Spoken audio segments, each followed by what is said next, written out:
Shalom a todos, meus irmãos. Passando aqui para, neste vídeo, a gente reforçar alguns conceitos que não ficaram tão claros na aula de hoje à tarde. Foi muita coisa que nós falamos, né? E nem sempre a gente pega de primeiro ato.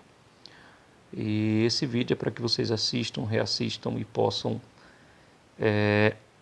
pegar de vez as particularidades das vogais que nós estudamos agora à tarde. Esse é um estudo tão importante, o estudo das vogais, porque a partir das vogais vocês conseguirão formar as primeiras sílabas, certo? Então nós falamos lá que essas vogais são chamadas de sinais diacríticos, que foram desenvolvidos durante a Idade Média por um grupo de exegetas judeus chamados masoretas. Masorá significa tradição. Nós sabemos que o hebraico ele passou por uma fase muito difícil, quando os judeus foram levados para a Babilônia, lá no ano 586.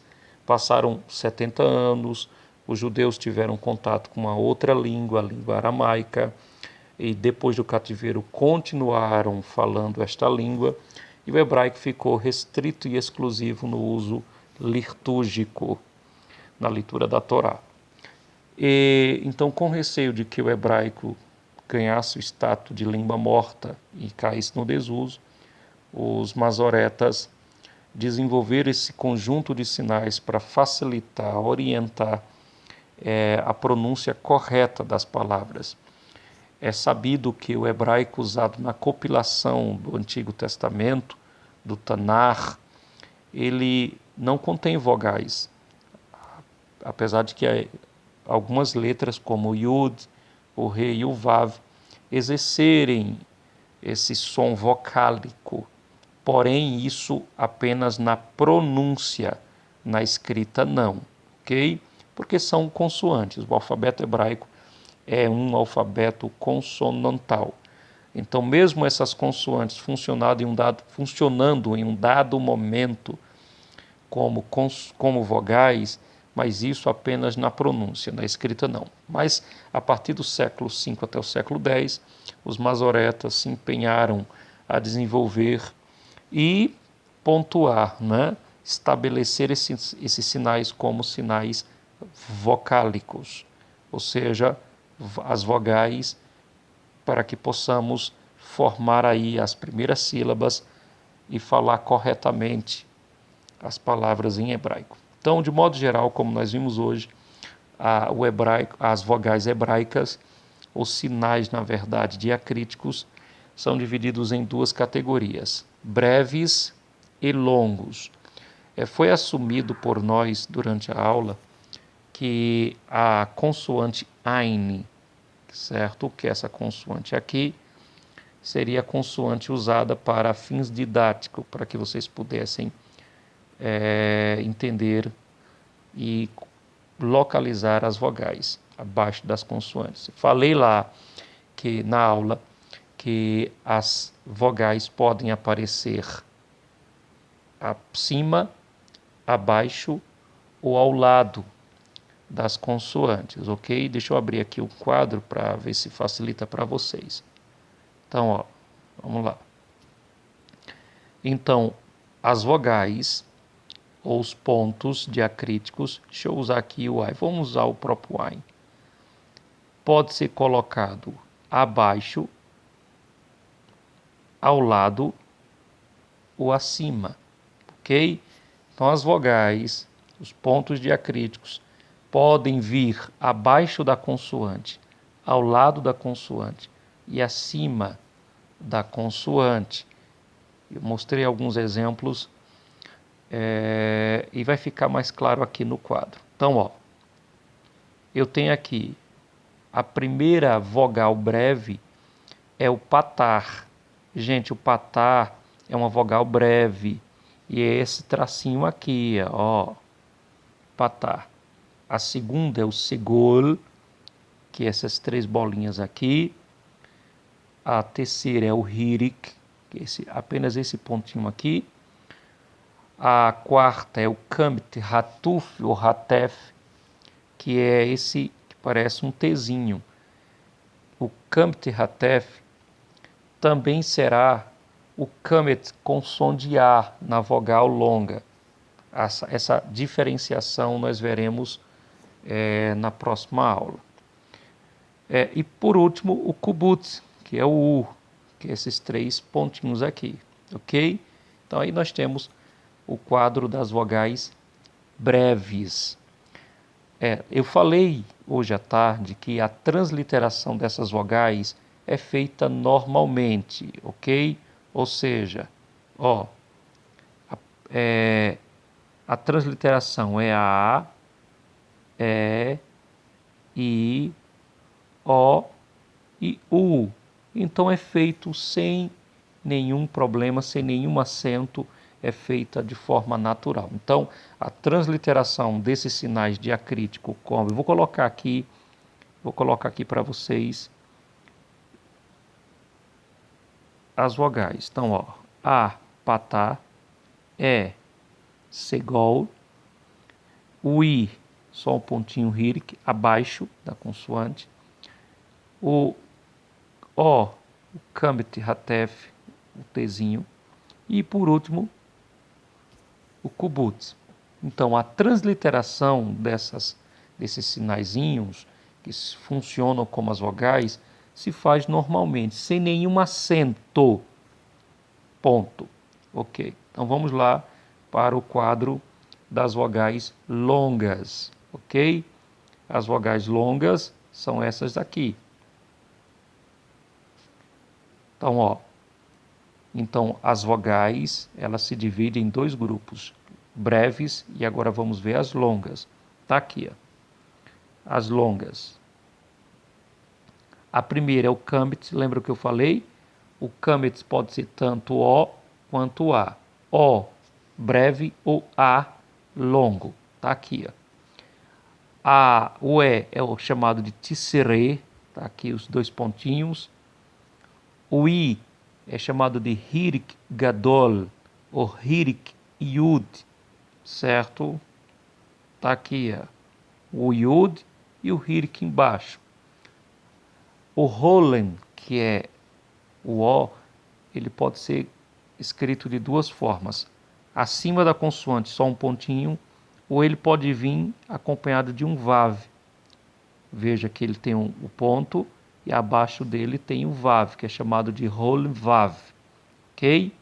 E por último nós temos o shurer, que é o vav, só que o ponto vai estar dentro da consoante, porque é uma consoante vav, só que essa consoante aqui, o vav, com o pontinho dentro, funciona como a vogal U, ok?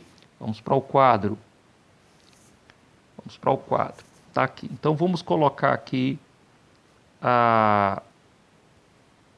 as vogais. A, E, I, O e U. Ok. Vamos colocar os sinais abaixo. Aqui o A, o kamet, aqui o tsire, o E, aqui o hirik e o ud, aqui o O, né? Tanto pode ser assim ou apenas um pontinho acima. E por último, o U, que é o vav com ponto dentro. A transliteração dessas vogais, diferente das breves, o A, quando for transliterado, vem com acento circunflexo. O E, aliás, circunflexo não, gente, espera aí, deixa eu corrigir isso aqui. O A, ele vem com um tracinho, certo? Ele vem com um tracinho acima, aqui, ó. Não quer aparecer aqui. Aí, viu? Vamos lá. Pronto. Ele vem com tracinho assim. O E vem com tracinho aqui. Já a partir do I, eu tenho que colocar o acento circunflexo. É transliterado assim, com o I e um acento circunflexo em cima. Circunflexo é o nosso acento, não existe acento circunflexo no hebraico. Estou apenas usando porque esse sinal ele é idêntico com o nosso circunflexo, mas a transliteração é o circunflexo mesmo. Então, ó, o O, se for apenas o pontinho, esse pontinho aqui, então é apenas assim, ok? Se vier esse O aqui, ó, então aí eu tenho que colocar o circunflexo. E aqui o circunflexo, ok? Foi isso basicamente que nós vimos. Então as vogais são transliteradas dessa forma. O A com traço em cima, o E com traço em cima, o I com o acento circunflexo, o O, se for apenas um ponto, um traço, se for o Roland Vav, esse daqui, eu coloco um acento circunflexo, e o U, um acento circunflexo. Em relação às nuances que nós vimos, por exemplo, apenas reforçando, gente, ó, tranquilamente, sem dificuldade alguma. Nós temos aqui, peraí, eu mexi alguma coisa aqui, pronto. Vou usar aqui o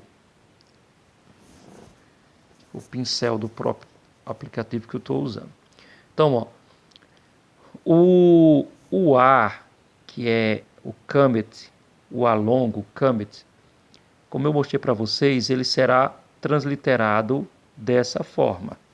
Mas existe uma construção que vai exigir que o A seja escrito dessa forma, seja transliterado com acento circunflexo, o A longo, o comet. Em que ocasião? Quando o comet ele for seguido de um Re. Então essa construção aqui, ó, na transliteração o Re não vai aparecer. Por exemplo, nós teríamos aqui, por exemplo, só Raiá. Então de repente eu tenho Raiá, né? Ra, e de repente eu tenho aqui, ó, Raiá. Então eu colocaria da seguinte forma, traduzindo: Ra, não colocaria isso aqui não, porque é um ar longo. Raiá. O OH não vai aparecer e eu vou colocar o acento circunflexo, ok? É um exemplo hipotético que eu estou dando aqui. Então, ó, quando houver essa construção aqui, deixa eu mudar aqui, deixa eu ver se isso, mudei aqui. Quando houver essa construção comet mais re no final de uma palavra, o A vai ter que ser transliterado com acento circunflexo. Quando não, estou falando do ar longo, porque o A breve patá não recebe acento nenhum. Estou falando do ar longo. Quando não, apenas assim, ok? Somente nessa ocasião. Então vamos lá.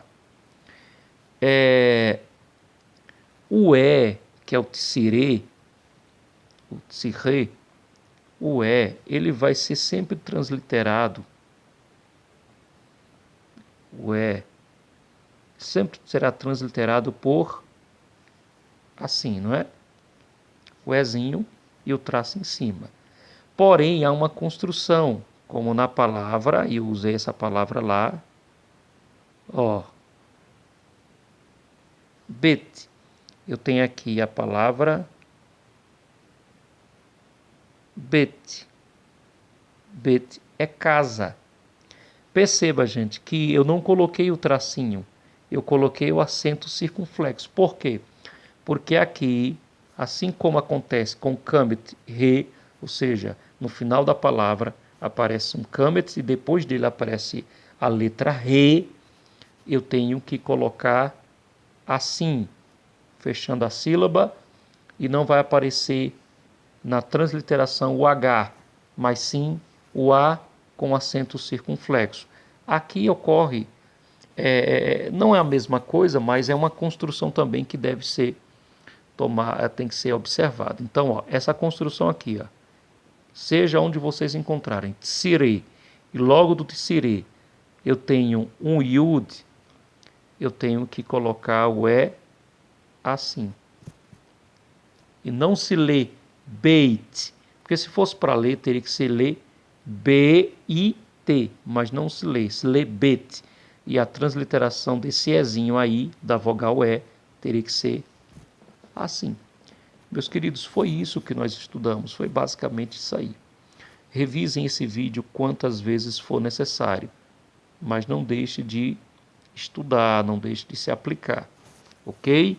Então, só para reforçar ainda mais, a transliteração das vogais breves não recebe nenhum acento, já a transliteração das vogais longas, o A, o E, o I, o O e o U recebem acentos. O A recebe o traço, o E, o traço, o I, o acento circunflexo, o O, o acento circunflexo, o U, o acento circunflexo, salvo o equívoco naquelas construções. Que construção?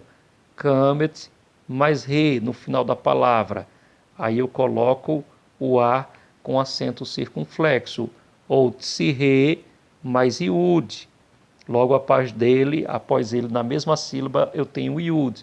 Aí eu coloco o E com circunflexo. Fora disso, é sempre dessa forma aqui. Deus abençoe e até mais, viu? Estudem.